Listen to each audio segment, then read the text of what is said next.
தேவனால் பயன்படுத்தப்பட்ட பாத்திரம். அவர் இயேசு கிறிஸ்து பெருகவும் நான் சிறுகவும் வேண்டும். யோவான் 3:30. தலைப்பு: உயிர் தரும் வாழ்வு.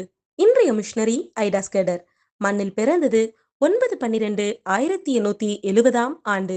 விண்ணில் சென்றது 24/5/1960 ஆண்டு. ஊர் அறியப்படவில்லை. நாடு அமெரிக்கா. தரிசன பூமி இந்தியா. அது ஓர் நள்ளிரவு. யாரோ அழைக்கும் சத்தம் கேட்டு கதவை திறந்தார் ஐடா ஸ்கெடர்.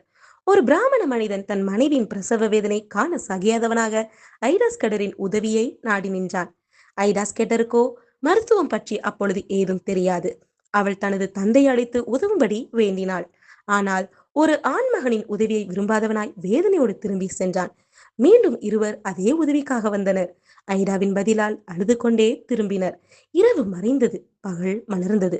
மேளதாள சத்தம் காதில் விழ எட்டி பார்த்தார் ஐடா ஸ்கெடர். 3 பிணங்கள் வரிசையாக கொண்டு செல்லப்பட்டன. தான் உதவி செய்ய முடியாத நிலையில் அப்பெண்களின் உயிர் மாய்ந்தது எண்ணி உள்ளமுடைந்தார் ஐடா ஸ்கெடர். அன்றே ஓர் தீர்மானம். இந்திய மக்களின் நலனுக்காக நான் ஒரு மருத்துவராகுவேன் என்று உறுதி கொண்டார். தன் மிஷனரி பெற்றோர்களை விட்டு அமெரிக்கா சென்றார். 1900 ஜனவரி 1 டாக்டர் ஐடா ஸ்கெடரின் வருகையை இந்தியா ஆவலோடு எதிர்நோக்கியது.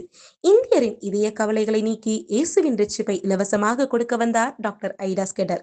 கிராமப்புற சுகாதார மையங்களை ஏற்படுத்தி மக்களின் வாழ்வை தூய்மையாக்கியதோடு கிறிஸ்துவின் அன்பை அவர்களுக்கு கொடுத்தார். இவரால் தாதியர் பயிற்சி பள்ளியும் ஆரம்பிக்கப்பட்டு அநேக பெண்களுக்கு பயிற்சி அளிக்கப்பட்டது. இதன் மூலம் அநேக மருத்துவர்கள் உருவாக்கப்பட்டார்கள்.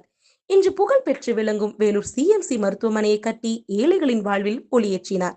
மருத்துவக் கல்லூரி மூலம் அநேக மருத்துவர்களை உருவாக்கினார். அவர் பணியை அளவிட முடியுமா?